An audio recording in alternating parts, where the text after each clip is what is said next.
Guys চলো ভিডিওটা দেখি, তারপর লিজেন্ডদের করা দুষ্টু মিষ্টি ফানি কমেন্ট পড়া হবে। So let's go. বন্ধু আমার রসিয়া খাটের উপর বসিয়া কি একখান গান বানাইছে। আচ্ছা, খাইছে কম টিপসে বেশি। এই বয়সে এত বড় কিভাবে? বেডির ডাবগুলা জ্বলে গেছে, খাওয়ার চেয়ে টিপেন বেশি মনে হচ্ছে ভাই। ঠিক বলেছো। অনেক ছোট গাছে বড় ডাব।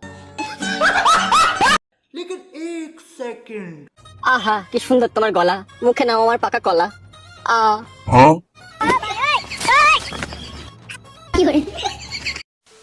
অভ্যাস আছে ভাই, তুমি যত বড়ই দাও নিতে পারবে। সঠিক বলেছেন। কলা মুখে না দিয়ে জায়গা মতো ঢোকাই দিলে তো হয় ফাজিল। কলা ওর জায়গা দিয়ে দে ভাই। নিঃসন্দেহে তুই ঠিক কথা বলেছিস। মুখটা দেখে মনে হয় ছোট মানুষ, দেহ দেখে মনে হয় যে 28 বছরের যুবতী। বলেন কি?